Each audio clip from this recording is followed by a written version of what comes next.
All right. Thank you, everyone. Great to see those who have stayed for the second panel. So I would like to introduce the panel. This is Boris Pevsner, who is the CEO and founder of Collectrium. We also have Peter Hort, who is the attorney at the law offices of Peter Hort.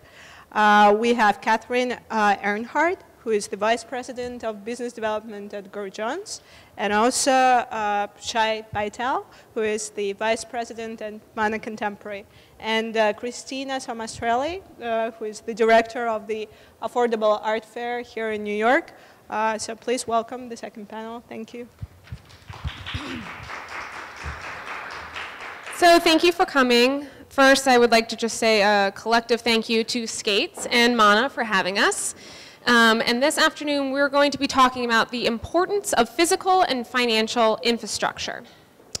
Though galleries, auction houses, and art fairs are arguably the most visible parts of the art market, they rely, as do private collectors, on a vast array of support services such as transportation and storage, framing and installation, insurance, and appraisals. These experts, who I will now introduce, will help us understand what constitutes this infrastructure, discuss the repercussions from last year's Superstorm Sandy, and provide insights on the role that these services play in effective collection management. So first we have Boris.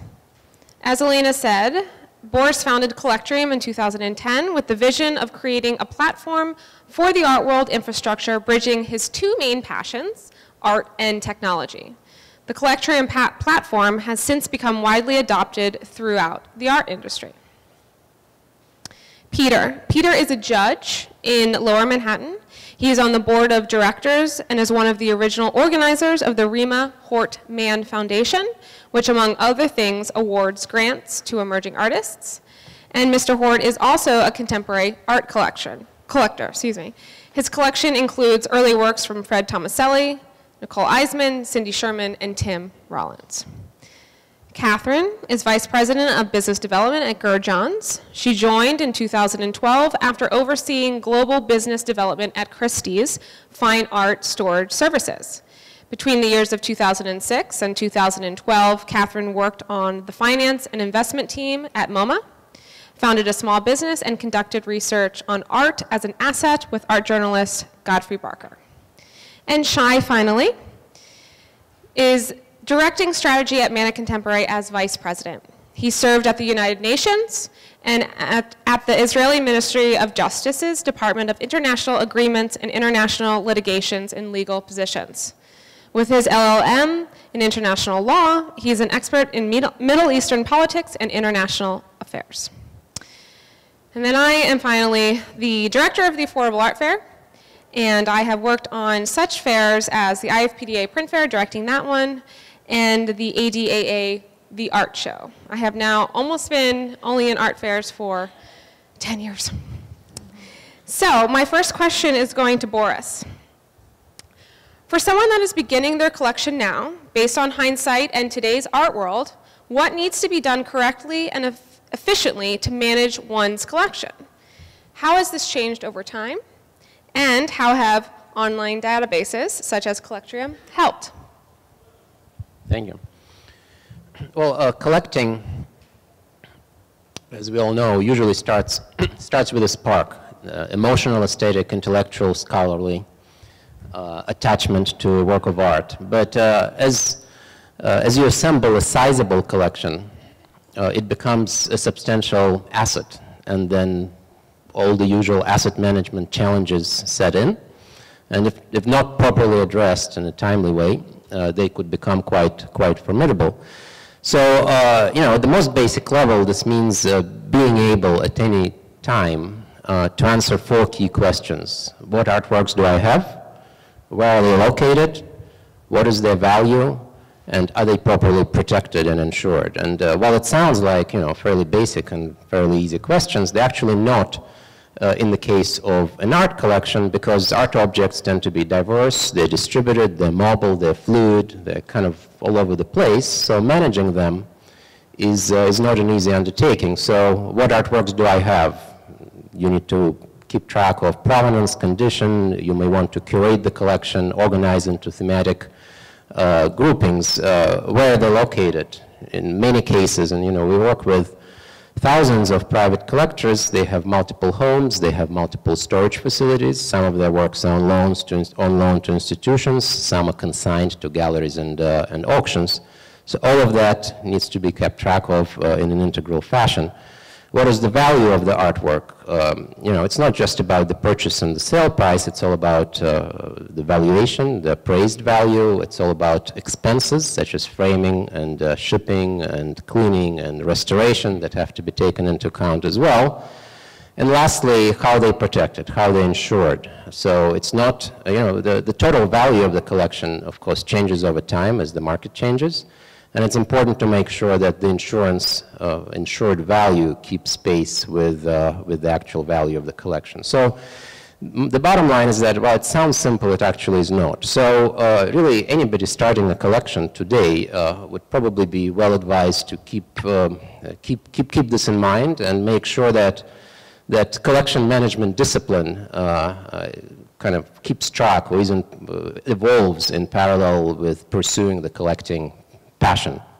So what's interesting in the art market is that as it has matured, it has been developing a digital infrastructure that really underpins and enables the delivery of the art infrastructure services. So it's not just the physical and the financial infrastructure, as Christina, you referred in your introduction, it's also the digital infrastructure that is becoming increasingly important. So as art infrastructure participants, the insurers, movers, storage facilities, logistics providers, appraisers, art fairs, attorneys, as they're all going digital, there is an increased level of standardization in how they manage their business, essentially. And that standardization happens at the level of data, so how we represent digitally art objects, at the level of process, how those art objects actually get managed in the context of an inventory or collection management, and standardization on the platform that actually executes the collection management and how services are delivered to art collectors. So we are working very hard to, become the digital infrastructure platform for the art world that the art world is standardizing on. But really, to get back to your original question, I think that it's very important that people who are starting or continuing to manage their collection today are thinking about the digital infrastructure of their collection at the same time as they're thinking about the physical, financial infrastructure, and of course the emotional attachment to the art collections that they have and love. Anyone else care to? I wouldn't mind adding, by the way, everything you say I completely agree with, but if you're starting out as a collector, what many collectors fail to see, actually people who buy their first piece of art usually don't consider themselves a collector, but keep everything. Keep your receipts, keep your pay stubs, keep the invoice, because at the end of the day, you very well might want to create a direct line from you to the gallery to the artist when you want to prove that this is your work of art. That very often people will throw these documents away and they will be invaluable to your grandchildren, your great-grandchildren. And by the way, having a digital infrastructure to sort of track your collection is a way you can scan it in and keep it and not keep actual paper files, which gets burdensome. I would also add that in order to enrich your collecting experience, it's really valuable to just engage others in the field who can offer advice. I don't think there's one way to collect. I don't think there's a guidebook. Well, there isn't, but if there is, don't follow that.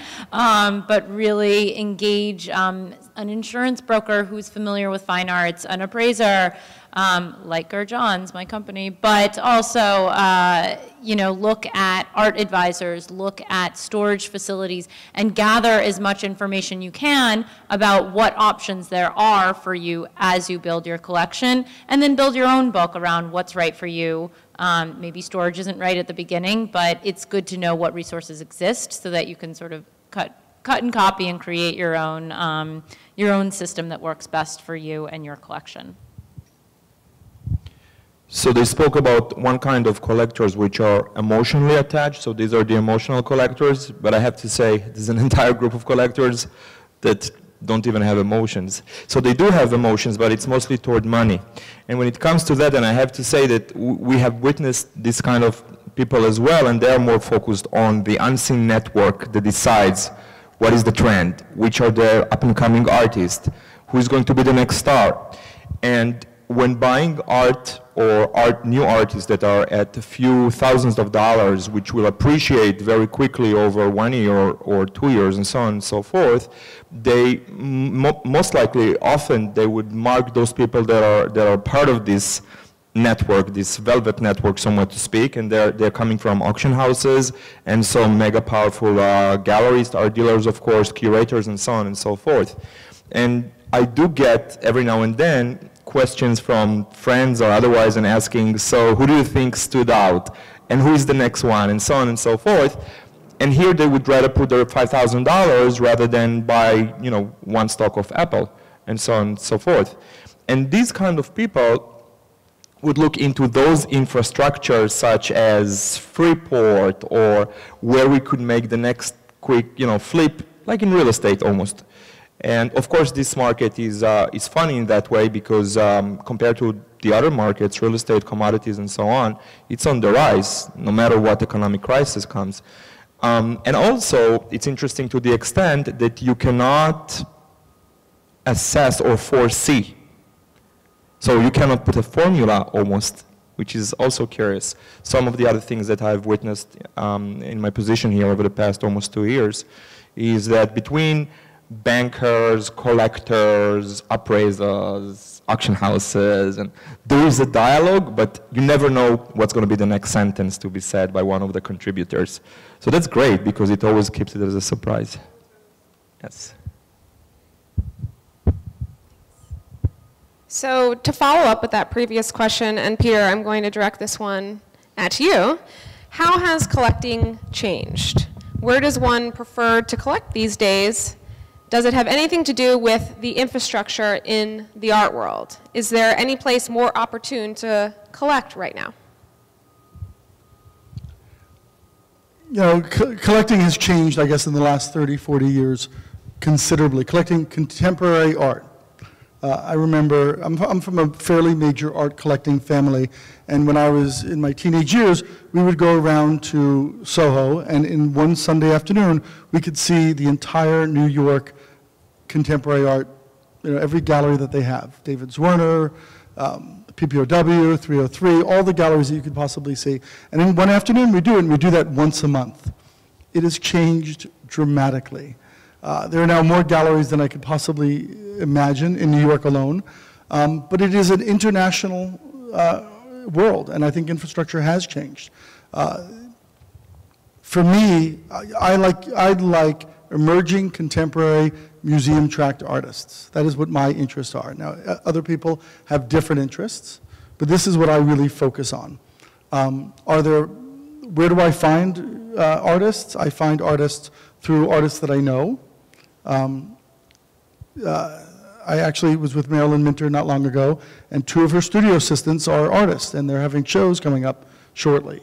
And she introduced me to them. I did a studio visit with them. I think their work is really pretty spectacular. I have a number of friends who went to Frieze in London and FIAC in France, and I'm amazed at how many people will travel that far to look at art and don't do studio visits in London or Paris. You know, if you're interested in, I guess, established artists, then perhaps you won't do studio visits. But for the emerging contemporary art, there are plenty of places to find things. I think the internet has really blown things up, whether it be Paddle8 or Artsy or Curator.com, where you get to sort of curate images that you like, and then people get to view your, I guess, your faux collection. It's interesting to see what other people like. It's interesting to see what's out there. You cannot possibly see every artist that's coming up the pipe. In the 10 minutes before this panel, 3 different people came to me and said, oh, you should be looking at this artist. And I'm sure they're great artists. And perhaps I'll get an email later this afternoon and I will follow up and I will see those artists. But who knows? Mm-hmm. But you have to make yourself open to it. That is the real key. whether it be going to galleries, whether it be going to art fairs, or if you're interested in sort of the emerging, as you discussed, what's the next hot thing, I think you can predict what the next hot thing is. I don't think it's a mystery. If you look at where the major museums, the MoMA, the Whitney, the Tate Modern, the Reina Sofia, the Guggenheim, where they get their shows, they pick their shows, they pick their artists pretty much from the same group of galleries. And where do these galleries, these David Zwirner's, Gagosian, Metro Pictures, where do they get their artists? Because if David Zwirner loves an emerging artist, he can't show him. He's a monthly nut that he has to cover, and if you show an artist that sells for $2,000, $3,000, $10,000, and he sells out the show, it just doesn't cover his monthly expenses. And so he shows these superstars, and he can't show the emerging artist even if he wanted to. But he gets his artists from his gallery, generally from mid-career galleries. David Kordansky in LA, Marian Boski here in New York. And where do they get their artists from? You can actually graph it. They get it from these Lower East Side galleries, these Brooklyn galleries, whether it be Untitled, Lisa Cooley, or Real Fine Arts in Brooklyn. And it moves up the pipe. And you really can see who is hot and who is moving as they sell out shows and things like that. These emerging galleries, by the way, they find their artists from the same places. So I do think you can graph it. I think the infrastructure has changed such that you take a picture, you put it on Twitter, you put it on Facebook or I'm drawing a blank on Instagram. And people see it. And if you keep your eyes open and it's the same thing as it was 30 years ago, whether it be in Soho, it took a lot less time and effort, but it's the same thing. If you keep yourself open to it and you keep looking, and if an artist says, hey, I'd love for you to come for a studio visit, say, why not? There's nothing else I'm doing on a Saturday afternoon. And you put yourself out there, and if you put yourself out there, you will find some great things.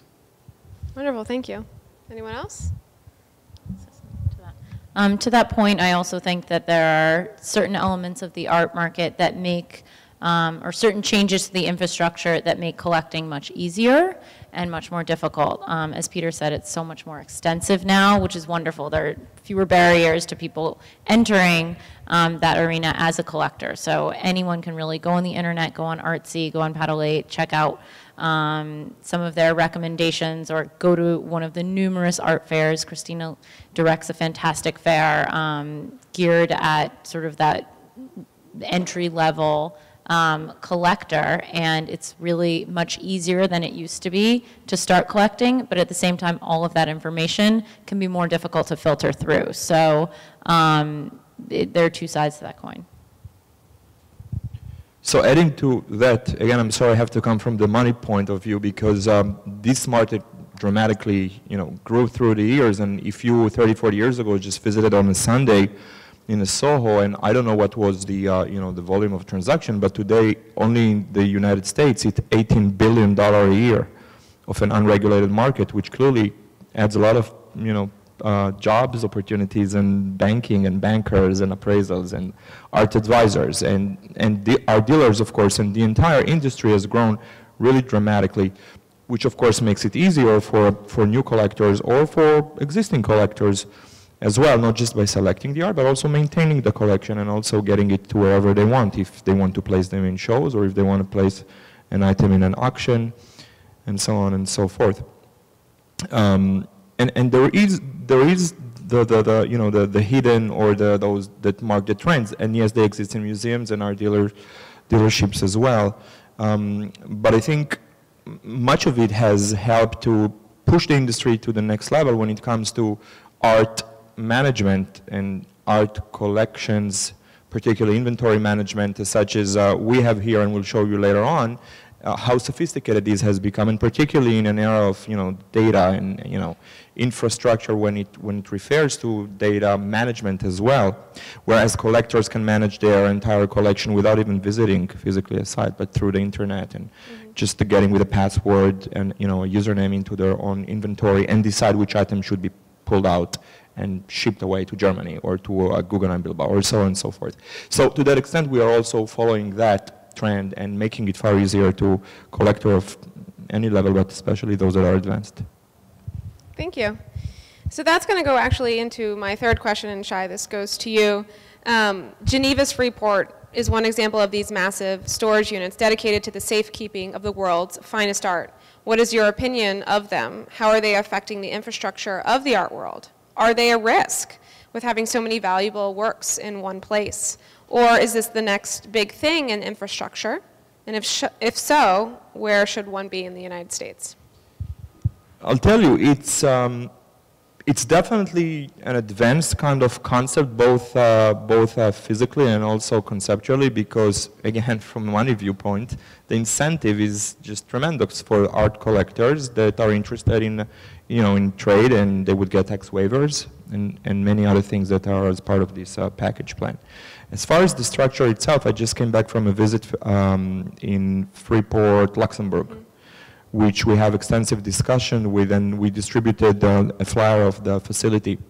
It's interesting, it's built like a mega huge safe. So walls are, I don't know, 6, 7, 8 feet thick, and almost like a fortification. It reminds me of some bunkers, if so much to speak, that are so well, safely and secured. And personally, I think it's a little bit sad to see that all the art precious pieces are going to be stored there, merely with any access for the masses, the public, to see them.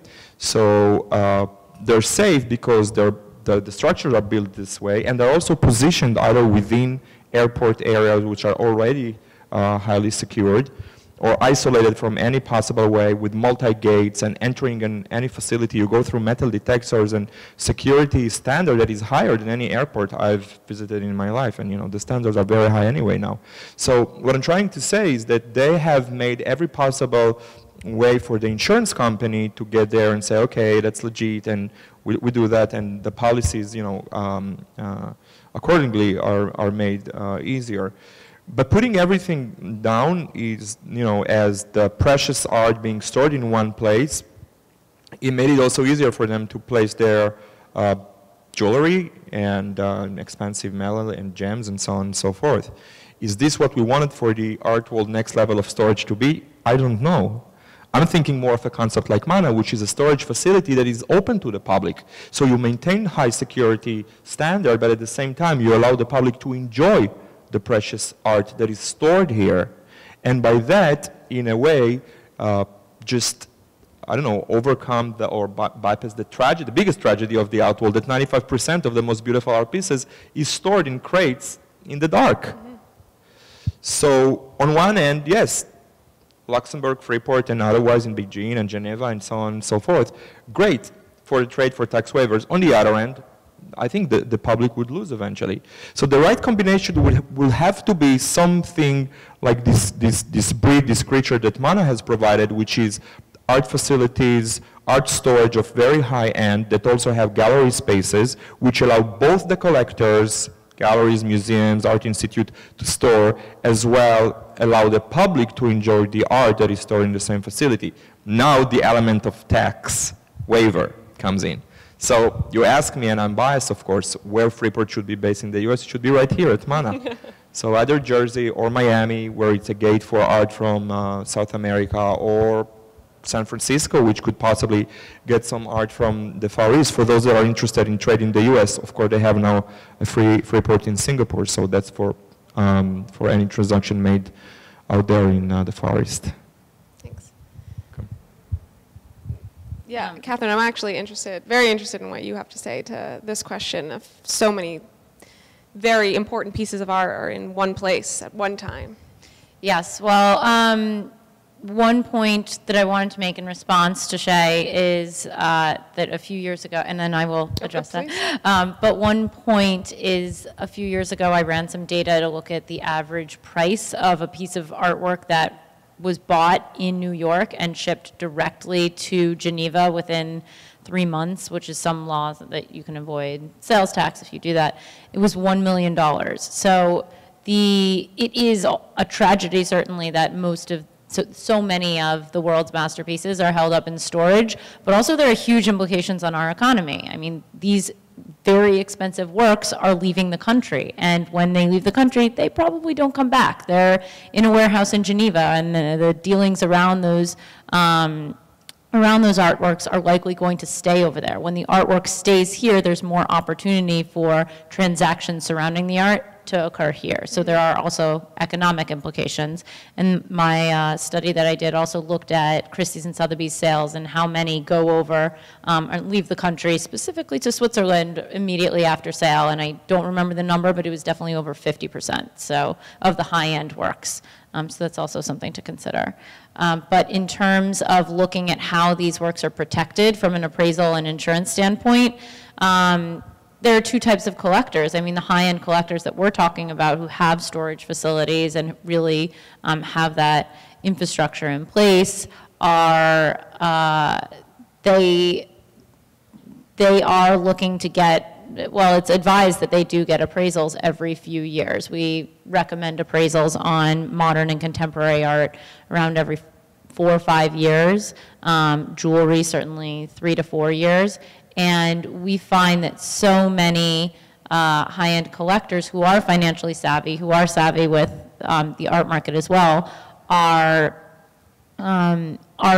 particularly sensitive to the cost of the appraisal. And it takes a good deal of discussion and educating them about what the value of that appraisal is and how to properly insure the art. Of course, once you pay for an appraisal, the implications are that your insurance premium may very well go up. But so many of them are so vastly underinsured because they're not getting updated appraisals, or because many of them who have good relationships with key auction houses get appraisals for free from those auction houses. And so many times, or all of the time, it's really fair market value, which the auction houses provide.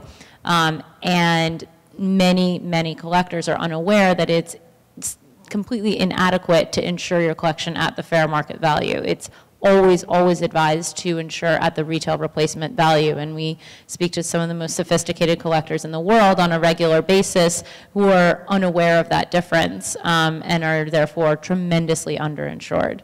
And obviously there are problems with insurance when the art is all in one city in Switzerland. But I leave that technical discussion between the insurance company and the client. Thank you. I just want to add one thing.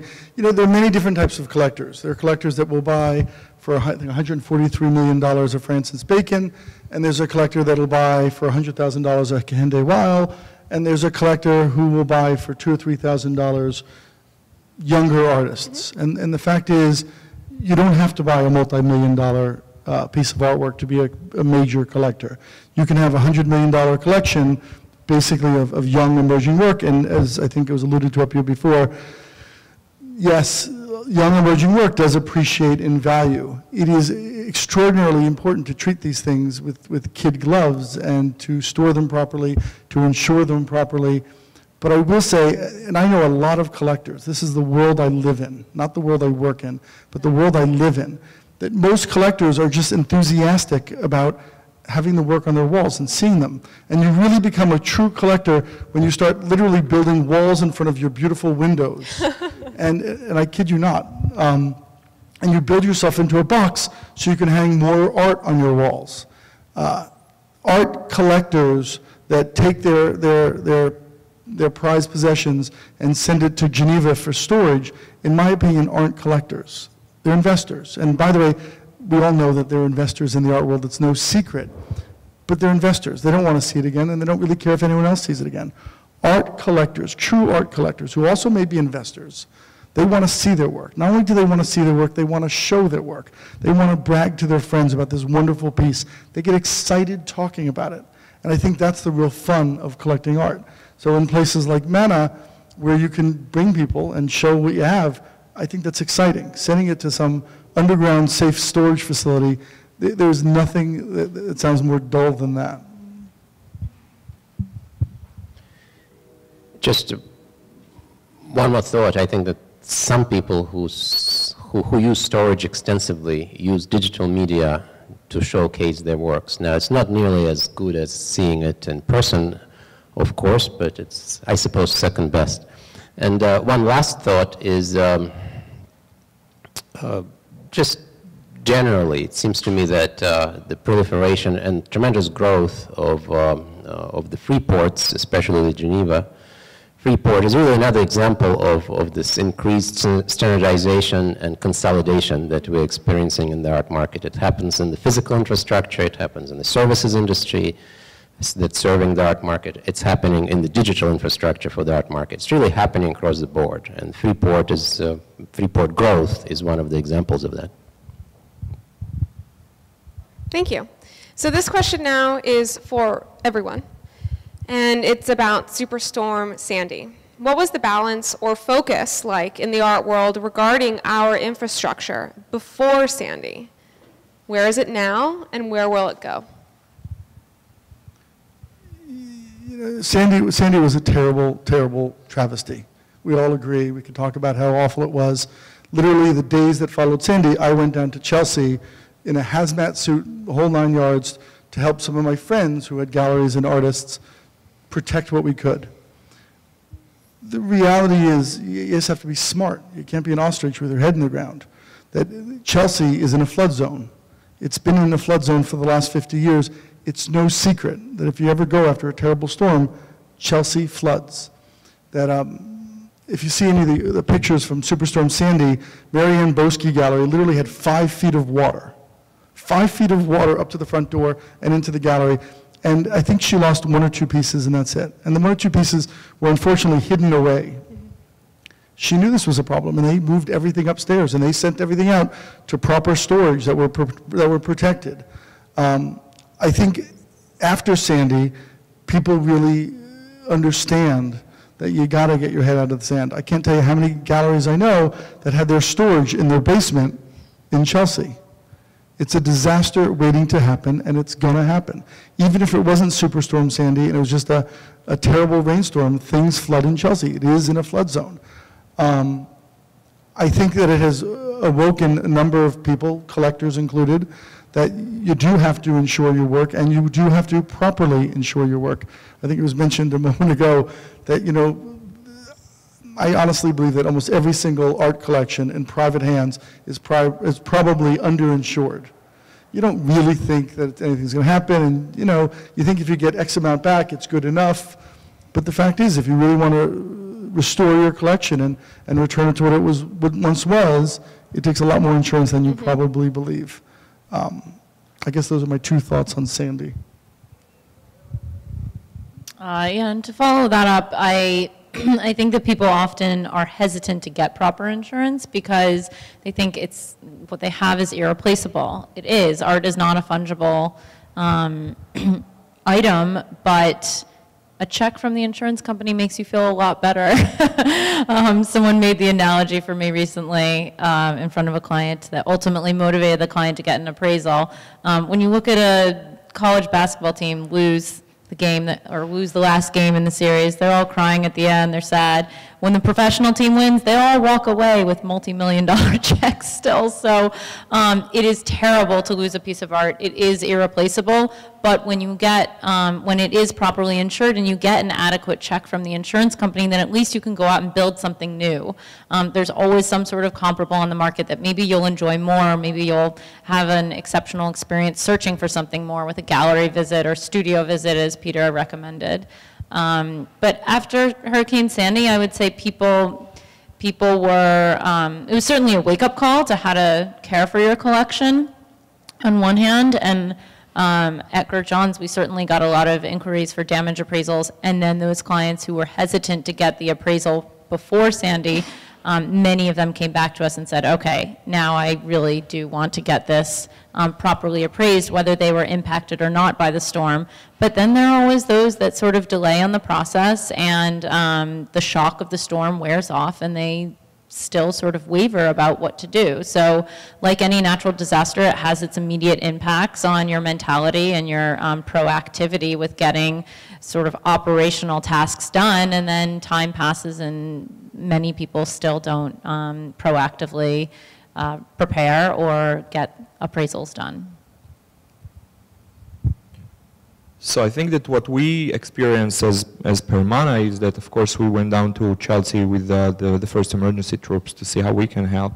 And we did get a few collections that got damaged, and with our team of conservation and restoration tried to fix. There was one of the collector. It was actually, I think it was Village, but he was in Paris, and entire collection in the basement. It completely got, it was really scary. We got it here and we separated it because immediately it gets the mold and it's contagious. So we've seen quite a few heartbreaking sights. And I remember speaking with friends like Gagosian, mentioning how the entire Henry Moore exhibit is floating in the water on 24th and other things like that. But speaking about insurance and galleries, I think one of the phenomena that we've noticed is that many actually average size or smaller galleries that get seriously damaged and would activate actually the policy would now have difficulties to renew or to pay a higher premium because of the devastation of Superstorm Sandy. And they would have to either close down because they won't be able to afford it or just to relocate. And as we have, we process the information, we are starting a program here at Mana where we're going to open 40 galleries here. So allowing others that wouldn't stay at Chelsea, which is a risk area. In our facility, just to compare, we were, I think, the only art storage facility in the area that still had power, I think, for an entire week. We had our own generators working completely properly, and the climate control was in place, and nothing was actually affected. So we were able to maintain the high standard of storage, and of course, allow for the collectors to with us to enjoy this standard. So there are some changes following Sandy, and hopefully we can accommodate for everybody.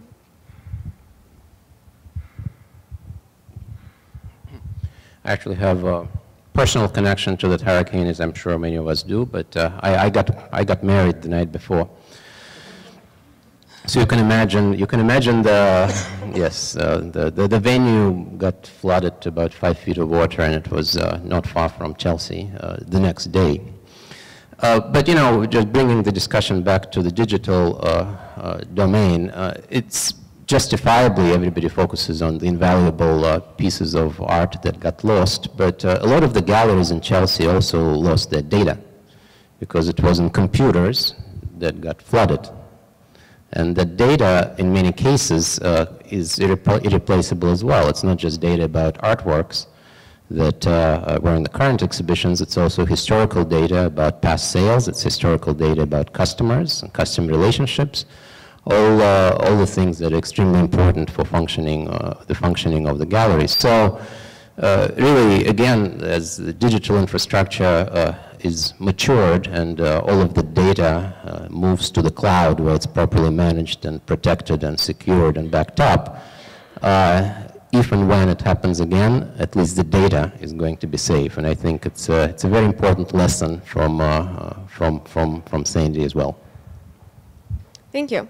So our last question, and Catherine, I will direct this to you, is about preparations and how have preparations regarding artworks, and especially in your expertise, your field of expertise, how have they changed? And then I'd like to open it up to everyone and kind of focus it a little bit around art fairs, and how has art fairs, which has a official shipper, suggested framers, installers, etc., how has that altered preparations in the art world?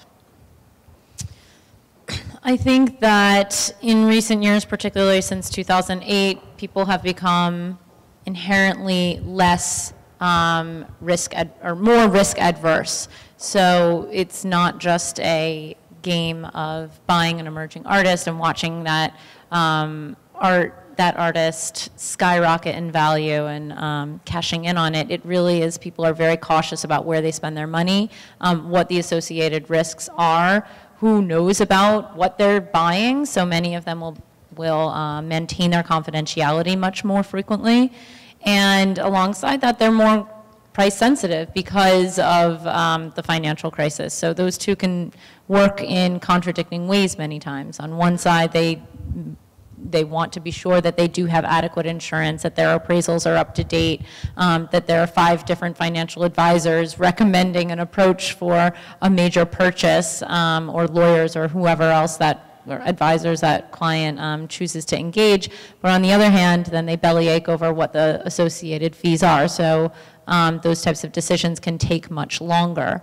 We already talked about this, but I'll touch on it again. Hurricane Sandy was a wake-up call for a lot of those collectors who didn't have the proper insurance or appraisals in place. And I can't tell you how many photographs I received after the storm of wet boxes saying, "Can you appraise this?" And it's just, ethically, no, we can't. You know, we don't know what's in that box, and unfortunately, neither do you. So I think there is a huge urge to get more organized, to get collections properly recorded on databases like Boris's, and to get the proper insurance and appraisals in place. However, those decisions move much more slowly when people are so price sensitive and cautious about where they're allocating their disposable income.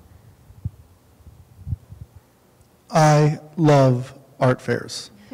My favorite 4 days of the year are coming up in 2 weeks in Miami. I love them. You asked me about, you know, shippers and framers and packers. You know, the art world wasn't as big, I guess, 20 years ago. It really wasn't. And so you had to find your own people to ship it and frame it and pack it and things like that. It just makes it more convenient. Now, at some level, that's great, because I can then spend time doing what I love doing. But you're paying for that convenience. So you have to make trade-offs. If you have $1 in your pocket and you have 10 minutes worth of, you know, time to look at art, you have to decide whether you want to spend the $1, a little extra, for shipping it to New York via the art fair, or you want to do your own thing and have a little less time, but on the flip side is have a little more money to buy more art. It's a trade-off, but I like the fact that you have choices. Although some of the art fairs now mandate that you have it shipped and packed through their people. That, I think, is unfortunate, but I do like the convenience. I think it is kind of nice, and it makes it a little bit easier. Yeah, I also love art fairs. In fact, we provide digital services for 70 art fairs globally around the world.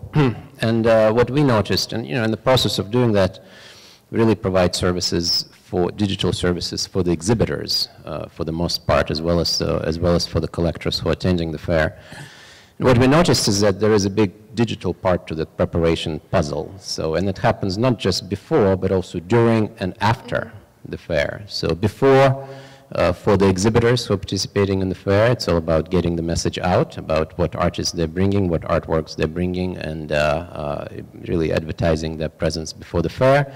But during, there is a lot of really digital synergy between this physical act of enjoying a work of art from a collector's point of view at a fair, and how it can be digitally assisted. So there are many art fairs that currently have mobile presence.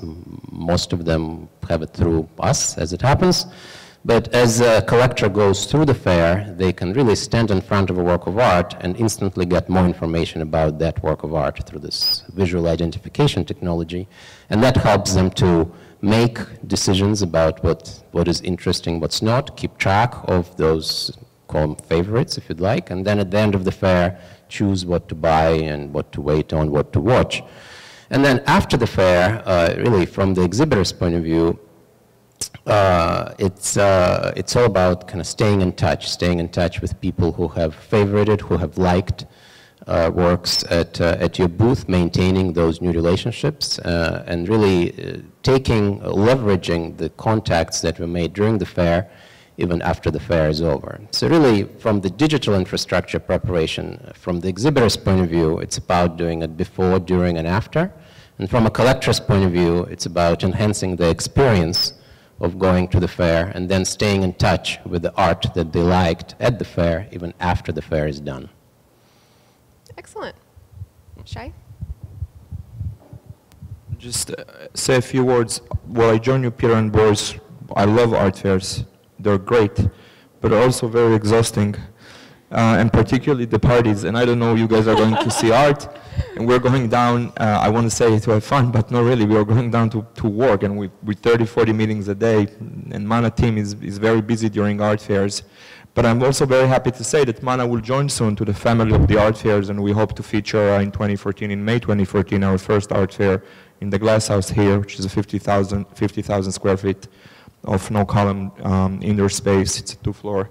Hopefully we'll be able to see it soon after we are finishing here. But what I want to say is that as far as the services, again, it's a question of how you select your framer, your shipper, logistic, and it has grown dramatically. And I can say from a viewpoint of a company that its expertise is logistics. You know, we start off with moving company. Storage is our expertise, not just in art, but in documents, in wine, furniture, fashion. each and every industry has its own needs, and it's very delicately looked into, and of course we provide the rest of the services because art fair is great, but we are also here at MANA, like an art fair, we are an art manufacturer, so to speak. We are the home of 85 artists today working out of their studios.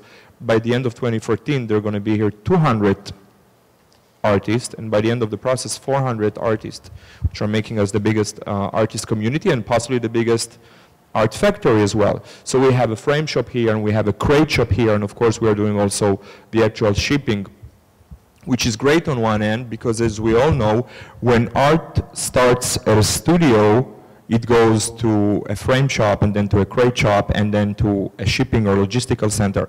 And each and every station it will stop, there is a chance it will get damaged. By having all the services in one point, as a one-stop shop, you dramatically minimize the chance for a damage. So it's making it not just easier, but also safer, and also from an insurance viewpoint and many other facets, it would make sense. So it's an entirely very convenient process, and hopefully we'll be able to show you all that here. It's another thing that we bring to the market, a one-stop shop. Thank you. So that is our questions. So if anyone in the audience has questions to add to the panel, just raise your hand and Elena will come on by with the microphone.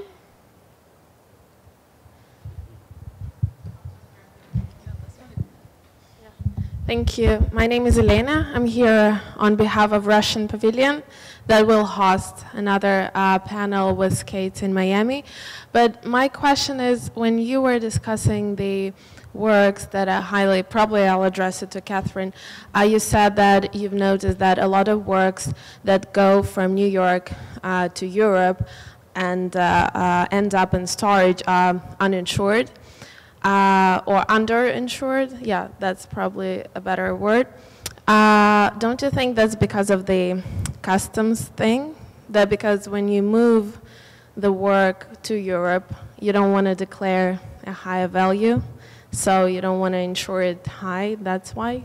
That might be the case? Good question. Just to clarify, I wasn't saying that the works leave the country and are necessarily underinsured. I was saying that all art is underinsured.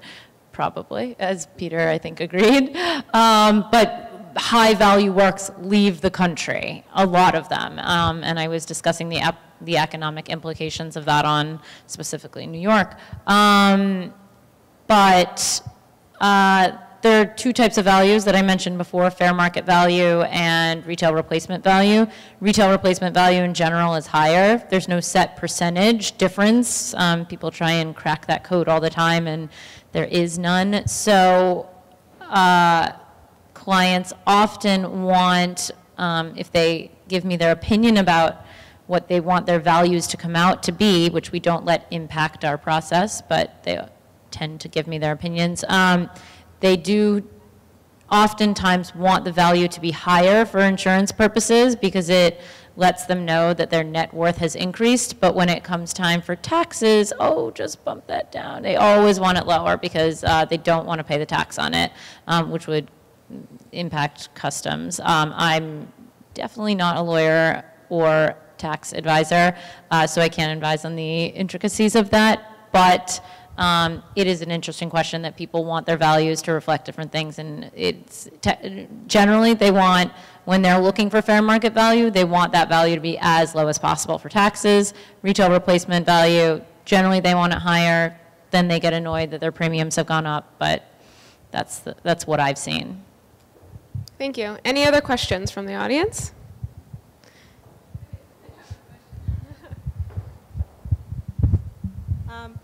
Just wondering if the Hurricane Sandy or any other events like that, if they promote more art being sold online, so that galleries decide that they, they benefit more from selling art online rather than having physical locations, or just in addition to their physical locations. And in regards to art fairs, do we feel like there will be another online art fair, like VIP art fair? What do you think about it? I think that one of the things, the focus of art fairs were supposed to be is that we can get as many galleries in one place. And as Peter said, you know, you could do it on a Sunday or a Saturday in Soho 30 years ago, but now there's so many galleries that you just can't. And art fairs were a way to bring a whole bunch together so that the visitors and the patrons of the art world could come and could see it and to see as much as possible. I think online is a different avenue. It's not a replacement for brick and mortar, but it is an enhancement, like art fairs was an enhancement, and it's a wonderful thing. I'm in the art fair business. I love art fairs. Since I think everyone said this, I think I should as well, being that I work in one. So, you know, I think it's just another avenue in the art world to expose art to a different community, to expose art in a different way, in a different time, in a different capacity.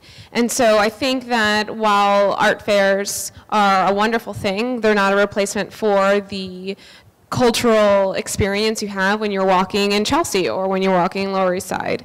And I think online is a different experience, but it's not a replacement. What we're seeing is that the brick and mortar, so to say, mortar art fairs are starting to have a digital component, and actually a very, very strong one at that. And exhibitors who are not, you know, they're bringing some of their inventory to the fairs, but they're displaying much more of the inventory through digital means while they're at the fair.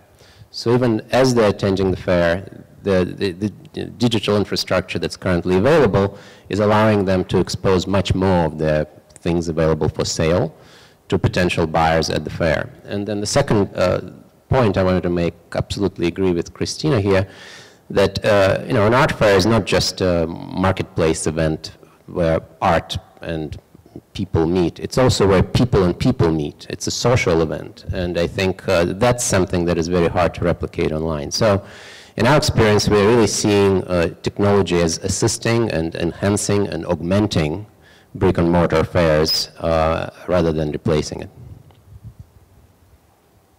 Okay. All right. So thank you. Elena? Yeah. Well, that was a great panel. Thank you so much for doing it. Thank you. And